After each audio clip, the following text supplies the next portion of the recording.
Lionel Messi আর Barcelona সম্পর্কটা যেন হরিহর আত্মা।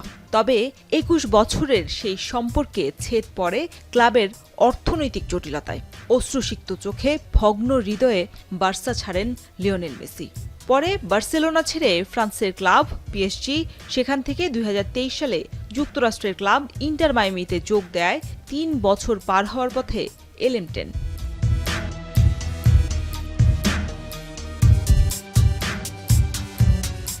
অথচ এই সময়টায় তিনি থাকতে পারতেন তার প্রিয় ক্লাব বার্সেলোনায়।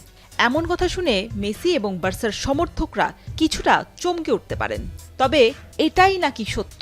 মেসি বার্সার পুনর্মিলনীতে বাধা হয়ে দাঁড়ান ক্লাব সভাপতি হুয়ান লাপোর্তা। ক্লাবটির সাবেক কোচ এবং লিওনেল মেসির দীর্ঘদিনের সতীর্থ জাভি হার্নান্দেজের এক সাক্ষাৎকারে প্রকাশ পেয়েছে এমনই চাঞ্চল্যকর তথ্য।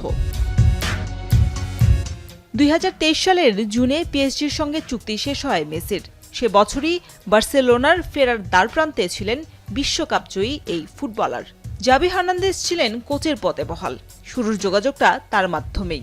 নিজের প্রিয় ঠিকানায় ফিরতে উদগ্রীব ছিলেন আর্জেন্টাইন জাদুকরও। শুরুতে মত দিলেও পরবর্তীতে মেসিকে ফেরানোর ব্যাপারে লাপোর্তা নিজের সিদ্ধান্ত বদল করেন। জাভি বলেন, চুক্তির প্রক্রিয়া দারুণভাবে শেষ হওয়ার পথে ছিল, তবে বেতন সংক্রান্ত ঝামেলার কথা বলে মেসিকে ক্লাবে ফেরাতে চাননি ক্লাব সভাপতি লাপোর্তা। জাভি মনে করেন, ক্লাবে নিজের প্রভাব কমে আসবে এমন আশঙ্কা থেকেই লাপোর্তা এবং তার দল ক্লাব ইতিহাসের সেরা ফুটবলারকে ফেরাতে চায়নি। লাপোর্তার বিরুদ্ধে জাভি এই অভিযোগ আনলেন বার্সেলোনার সভাপতি পদে নির্বাচনের মাত্র সপ্তাহখানেক আগে। আগামী ১৫ মার্চ অনুষ্ঠিত হবে সভাপতি নির্বাচন, যেখানে লাপোর্তার প্রতিদ্বন্দ্বী হিসেবে আছেন ভিক্টর ফন্ট। এখন দেখার বিষয়, ক্লাবের সাবেক খেলোয়াড় এবং কোচের এমন গুরুতর অভিযোগে নির্বাচনে কোনো প্রভাব পড়ে কিনা। শরীফ রওশন, এখন।